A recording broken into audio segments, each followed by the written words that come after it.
Hi, my name is Stefan, and I'm the resident Dolby Atmos mixing engineer here at 301. I'm going to kind of take you through this song I mixed for Dolby called Ancestor, show you some techniques, and it'll be awesome.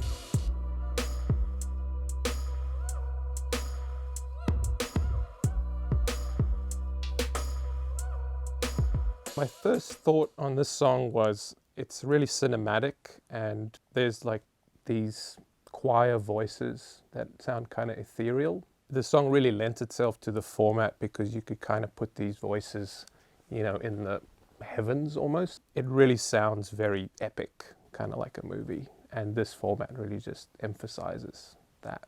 Basically, all we're trying to do here is stay true to the stereo master, but expand it into this format. Let me just play you the song actually, so you can kind of hear what it sounds like.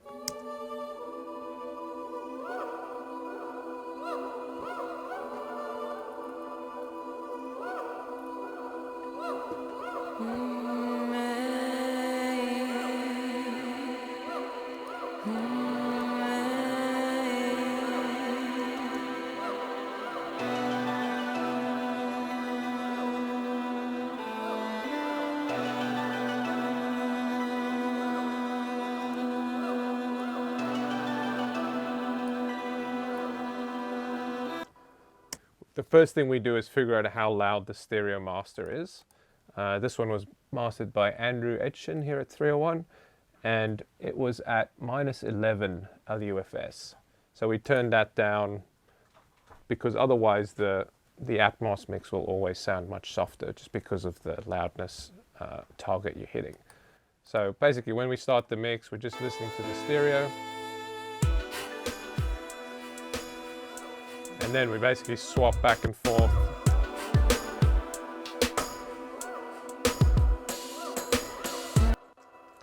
And you can even hear the binaural sounds more spatial, like more like you're sitting in the studio listening to the speakers. That's kind of where we start. So we just make sure like the file that the artist has sent, the mix stems matches the master. So the next thing we do is we'll kind of find the elements that we can start spreading out into the room. So in this song it was pretty easy because there's all these awesome backing vocals.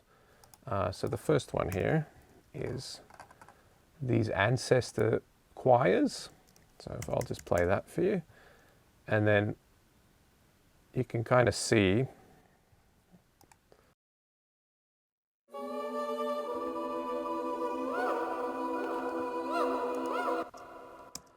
so that's pan in the front, but I've sent that to a reverb, and this reverb is basically going to all these different zones and creating this immersive, it almost sounds like you're in this dreamy kind of plane.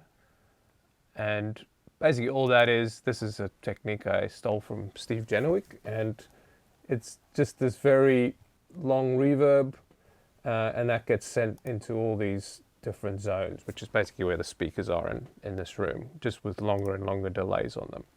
So what that does is it just makes it feel like the sound is, you know, washing into the back of the space. And I kind of like to do that with the Atmos mixes. You start, and it's almost like it takes you on a little journey where you start with it kind of sounding normal, and you're almost like wondering like, okay, this doesn't sound that much different. And then as you go, it's like expanding, and by the time you kind of hit the chorus, now it's like all around you. So.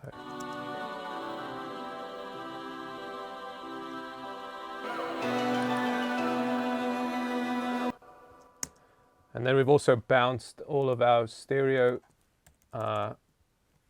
effects, and some of them we've just upmixed it. Like this one is, for instance, like a phasey kind of thing that Chad Blake does. And that upmix just makes it sound like, you know, the space is even kind of bigger. And then we've got Atmos versions of all our effects as well. So you can just check how much was sent in the stereo mix and then send it like that.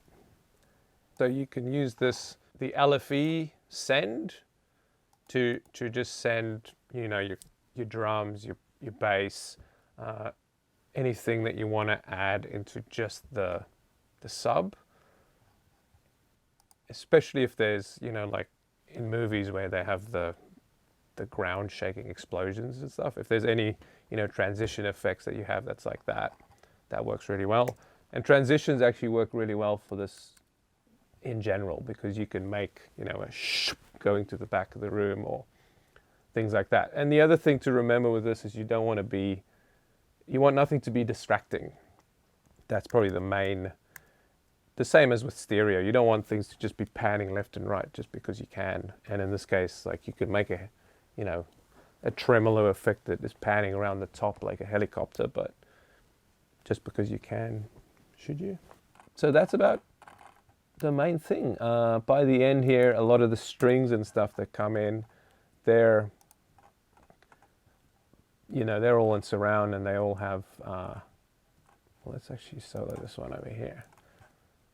So that you kind of find a few that would sound good while not being too distracting. So let's play this keys part here.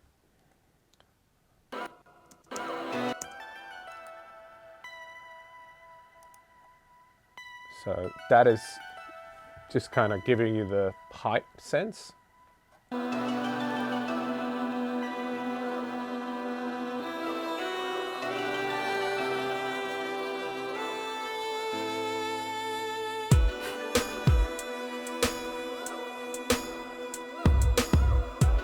The other thing that's cool that I do is there's this effect, divergence on the panner here.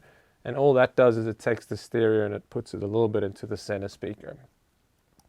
So things like drums, the vocal, it especially is really good for the binaural re-render. So if I just do the vocal here, and I'll just change it so you can hear it. The story gets told as the wind turns cold, I begin to shudder. Sitting at my desk. So you can hear, like, in the binaural, it actually really puts it, it's like it brings it forward. The story gets told as the wind turns cold, I begin to shudder. Sitting at my desk, heart sinking to my chest, I can feel it flutter. I think I hear my ancestors. So the piano is the main thing that I pan in the back of the room.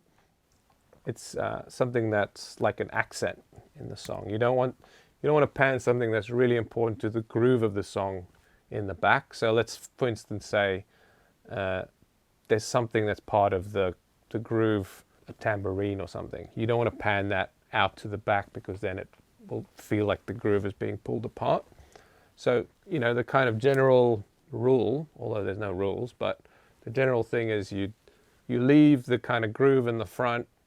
Backing vocals, you know, choirs, strings, effects, stuff like that can kind of go in the back and to the top. And then, you know, important kind of elements like guitars or pianos and things like that can kind of go in the side.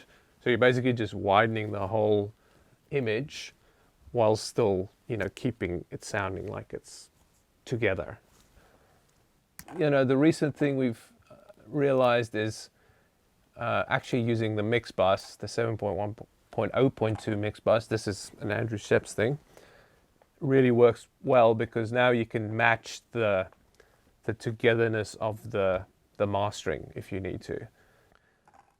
Yeah, so that's about it. I think the main thing is the listening, like anything else, and experience.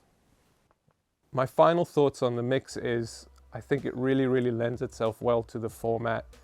And the stereo mix is good in its own way. Stereo is still awesome. It's like really immediate and punchy.